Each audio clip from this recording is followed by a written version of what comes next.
Hello guys, welcome back to another video. तो guys इस video में हम लोग पर्सनल डेवलपर्स के बारे में डिस्कस करने वाले हैं और कुछ बड़ा होने वाला है पर्सनल डेवलपर्स पे। वो क्या होने वाला है आगे चल के हम लोग वीडियो में डिस्कस करेंगे। एंड गाइज बेसिकली ये एक अपडेटेड वीडियो है, तो फंडामेंटल्स के बारे में उतना ज़्यादा डिस्कस नहीं करूँगा, लेकिन ओवरऑल बता दूंगा कि कंपनी फंडामेंटली कैसी है। तो यहीं पे हो गया हम लोग का फर्स्ट पॉइंट कि कंपनी फंडामेंटली कैसी है, वो फाइलें चेक करेंगे overall. Second point is volume analysis. अगर आप लोगों को फंडामेंटल्स नहीं देखना है तो मत देखो, लेकिन सेकंड पॉइंट से ज़रूर देखना, क्योंकि यहीं पे है जो ट्विस्ट है इस वीडियो में कि क्या बड़ा होने वाला है और कैसे आप लोग उसमें से प्रॉफिट कमा सकते हो। बड़ा होगा तो ठीक है, चलो हो गया, लेकिन उसमें से प्रॉफिट आप लोगों को फ़ायदा तभी होगा जब उसमें से आप लोग प्रॉफिट कमा सकते हो। तो इसीलिए सेकंड एंड थर्ड पॉइंट देखना। ये हो गया second point volume analysis, and third point हो गया टेक्निकल एनालिसिस। तो गाइस चलते हैं और देखते हैं कि कंपनी एक्चुअली फंडामेंटली कैसी है for short term trading and long term investment purpose. तो गाइज यहाँ पे आप लोग देख सकते हो कंपनी जो है वो बेसिकली एक रियल एस्टेट कंपनी है। बुक वैल्यू ₹1 से भी कम निकल के आ रही है। रिटर्न ऑन इक्विटी -108% है। ROCE भी 1% से भी कम निकल के आ रही है। लास्ट 3 ईयर्स की सेल्स ग्रोथ 23% है। प्रमोटर्स की होल्डिंग जो है वो 35.8% प्लेज हो रखा है। लास्ट 6 मंथ्स की रिटर्न 85.2%। बाकी अगर डिस्कस करें तो कंपनी एक लॉस मेकिंग कंपनी है और कंपनी में प्रोज में कुछ भी नहीं है, सब कुछ कॉन्स में ही है। लास्ट 3 ईयर्स की रिटर्न ऑन इक्विटी दिखाए तो -42% के आसपास है। उसके बाद अगर देखा जाए तो क्वार्टरली रिजल्ट वाइज तो कंपनी एक टोटली लॉस मेकिंग कंपनी है, एंड सितंबर की क्वार्टर में भी कंपनी ने लॉस ही दिया था। उसके बाद अगर ईयर ऑन ईयर बेसिस पे डिस्कस करें तो गाइज यहाँ पे आप लोग देख सकते हो कंपनी जो है वो ऑलमोस्ट मार्च 2014 तक, मतलब 2014 की फाइनेंशियल ईयर में कंपनी ने लास्ट प्रॉफिट दिया था। उसके बाद से कंपनी लॉस मेकिंग बन चुकी है और मतलब लॉस की भी एक रिकॉर्ड तोड़ रही है बोल सकते हो। उसकी मतलब हर साल उससे नेक्स्ट मतलब पिछले साल के कंपैरिजन में नेक्स्ट साल कंपनी ज़्यादा लॉस दे रही है। अभी तो करंट ईटीएम में ऑलरेडी 401 करोड़ की लॉस दे रही है कंपनी। तो बाय द एंड ऑफ 2022 की फाइनेंशियल ईयर हो सकता है 500-600 करोड़ या तो फिर 700 करोड़ की भी लॉस पोस्ट कर दें, क्योंकि अपने आप में एक रिकॉर्ड ब्रेकिंग लॉस होगा कंपनी में। और बैलेंस शीट में भी आप लोग देख सकते हो कितना ज़्यादा डिटोरिएट कर रही है कंपनी। माइनस देखो, माइनस में था फिर भी ठीक था, लेकिन अभी भी माइनस और भी ज़्यादा इंक्रीज हो रही है, मतलब नेगेटिव की तरफ और भी ज़्यादा इंक्रीज हो रही है कंपनी की रिजर्व, एंड बोरोइंग्स भी और भी ज़्यादा इंक्रीज हो रही है। मतलब ठीक है, रिजर्व इंक्रीज हो रही है, एटलीस्ट बोरोइंग्स अगर स्टिल रहती या तो फिर एक ही जगह पे रहती तो ठीक था। बोरोइंग्स 400 करोड़ के आसपास इंक्रीज किया गया है, रिजर्व भी नेगेटिव की तरफ जा रही है, तो टोटली कंपनी की जो सिचुएशन है वो डिटोरिएट कर रही है। तो अगर देखा जाए, अगर 3 साल की कंपैरिजन में देखा जाए तो सिर्फ और सिर्फ प्रोमोटर्स ने अपनी होल्डिंग जो है वो इंक्रीज़ किया है, बाकी FIIs एंड DIIs अपने होल्डिंग बेच दिया है, देख सकते हो आप लोग। तो अभी हम लोग कंक्लूजन पे आते हैं कि कंपनी एक्चुअली है कैसी for short term trading and long term investment.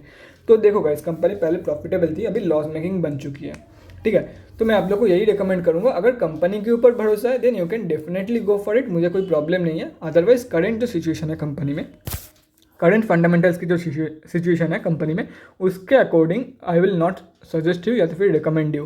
क्योंकि देखो कंपनी की जो फाइनेंशियल्स की हालत है, मतलब फंडामेंटल्स की जो हालत है वो काफ़ी हद तक वीक है अभी के अकॉर्डिंग टू नाउ, ठीक है। अगर फ्यूचर में कंपनी रिकवर करती है तो हो सकता है कर दे कंपनी, क्योंकि बिजनेस है, कुछ भी हो सकता है। बाकी करंट जो सिचुएशन है उसके अकॉर्डिंग से तो मैं यही बोलूँगा कि डोंट गो फॉर इट। बाकी शॉर्ट टर्म ट्रेड्स आप लोग इसमें ले सकते हो, लॉन्ग टर्म के लिए मत जाना। अगर भरोसा है तो जा सकते हो, otherwise don't go for it simply. तो गाइज अभी हम लोग चलते हैं सेकंड पॉइंट की तरफ और देखते हैं कि आज कंपनी में हुआ क्या था। तो गाइज यहाँ पे आप लोग आ चुके हैं NSE के वेबसाइट पे। तो निफ्टी रियल्टी में कंपनी लिस्टेड है। आज 9,66,150 क्वांटिटी में ट्रेड हुआ है, जिसका वैल्यू 218 लाख रुपीज़ के आसपास निकल के आ रही है। पेंडिंग ऑर्डर क्वांटिटी के बारे में डिस्कस करें, 5561 सेलिंग ऑर्डर पेंडिंग है 22.5 के प्राइस पॉइंट पे, और डिलीवरी परसेंटेज अपडेटेड नहीं है, देख सकते हो आप लोग।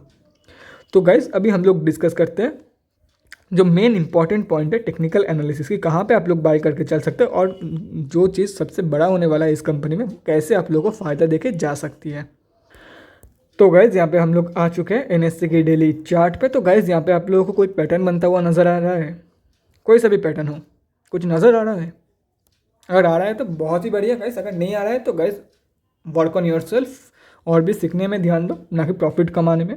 पहले लर्निंग करो, उसके बाद अर्निंग ऑटोमेटिक हो जाएगा। यहाँ पे डबल टॉप कंपनी फॉर्म कर रही है, तो यहाँ पे दो ही चीज़ हो सकती है, मेजर दो चीज़ हो सकती है। या तो फिर यहाँ से कंपनी बाउंस बैक देगी, सिंपल से बोल रहा हूँ, सिंपली इस बात को समझना, ध्यान से सुनना। यहाँ पे दो ही चीज़ हो सकती है कंपनी में, ठीक है। देखो कंसोलिडेशन कर सकते हैं यहाँ पे, वो हम लोग पॉइंट में नहीं लेंगे क्योंकि वो बहुत ही रेयर कंडीशन होता है कि कंपनी यहाँ पे आगे कंसोलिडेट कर रही है एक ही लेवल पे कई दिनों तक। या तो फिर ये जो सपोर्ट दिख रहा है 21 के लेवल की, यहाँ से नीचे गिर जाएगी कंपनी, या तो फिर कंपनी यहाँ से बाउंस बैक दे देगी, जैसे कि यहाँ पे हुआ था, बाउंस बैक दे दिया था कंपनी। ठीक है, पहले बात कर लेते हैं अगर कंपनी बाउंस बैक देती है तो क्या करना है। देखो गाइस, अगर कंपनी बाउंस बैक देती है तो भी दो चीज़ हो सकती है। जैसे कि पहली पॉइंट जो है वो मतलब जैसे कि यहाँ पे हुआ था, देख सकते हो बाउंस बैक यहाँ पे तो दे दिया, लेकिन 26.25 देखो डबल टॉप की कंपनी ने पैटर्न फॉर्म कर चुकी है। इसका मतलब ये नहीं है कि ये कंपनी इससे जो रेजिस्टेंस है ये रेजिस्टेंस फेस नहीं करेगी। कई बार ऐसा भी देखने को मिलता है कि 3 टॉप 4 टॉप 5 टॉप भी देखने को मिलता है एक पैटर्न में, मतलब कई सारी कंपनियों में देखने को मिलता है।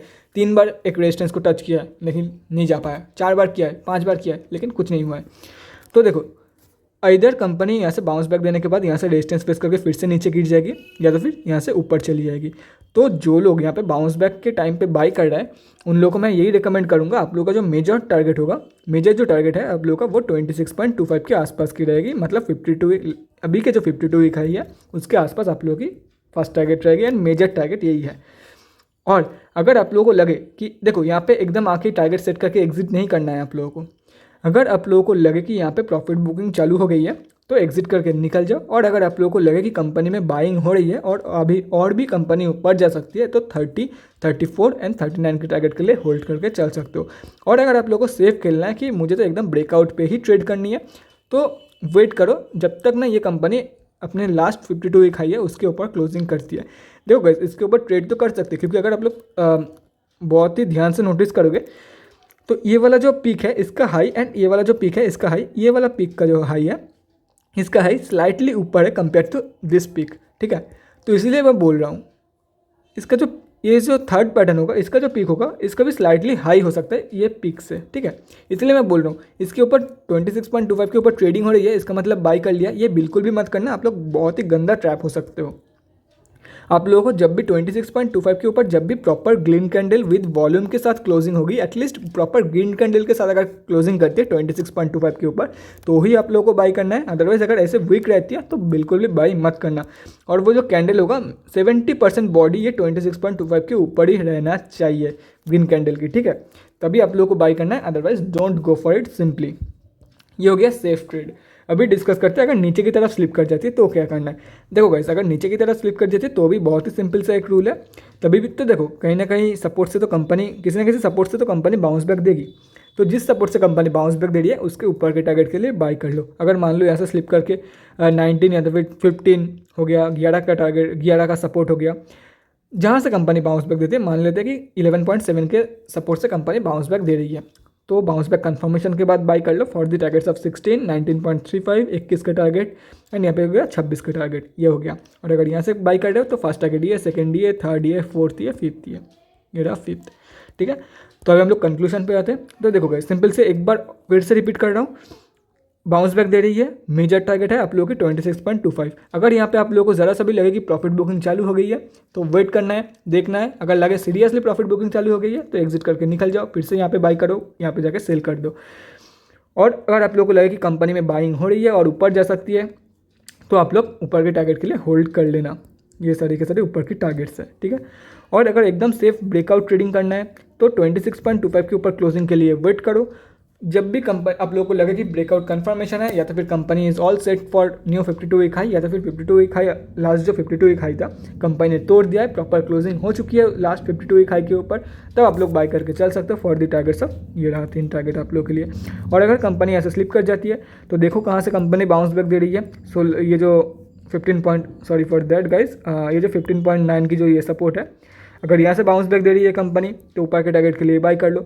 अगर यहाँ से दे रही है तो फर्स्ट टारगेट ये, सेकंड टारगेट ये, थर्ड ये, फोर्थ ये, फिफ्थ ये। मतलब ये हो गया कैसे आप लोग ट्रेड करके पैसा कमा सकते हो इसमें, ये हो गया सब कुछ। तो guys that's it for this video, अगले वीडियो में मिलते हैं गाइज। Thanks for watching. और अगर आप लोग चाहते हो तो ये जो सारे के सारे लेवल्स है स्क्रीनशॉट लेके रख सकते हो। करंट मार्केट प्राइस जो है मैं उसको इरेज कर रहा हूँ ताकि बाद में कोई भी कन्फ्यूजन ना हो लेवल्स समझने में। ये मैंने करंट मार्केट प्राइस इरेज कर दिया है। और अगर कोई भी कन्फ्यूजन रहती है तो सारे के सारे कलर्स मैच कर लेना, सभी के सभी अलग कलर्स के हैं तो आप लोगों को कोई भी दिक्कत नहीं होगा। तो guys that's it for this video. अगले वीडियो में मिलते हैं गाइस। Thanks for watching. और गाइस अगर आप लोग के मन में कोई भी डाउट या क्वेरी रहती है स्टॉक मार्केट या किसी भी स्टॉक से रिलेटेड, तो कमेंट सेक्शन में कमेंट करके मुझसे पूछ सकते हो, या तो फिर मेरे इंस्टाग्राम का लिंक आप लोगों को डिस्क्रिप्शन बॉक्स में मिल जाएगा, जाके वहाँ पर ही मुझे डीएम कर सकते हो for an one on one conversation. Thanks again for watching guys, bye guys, and definitely guys stay safe. बहुत ही मतलब ख़राब हालत है बाहर का।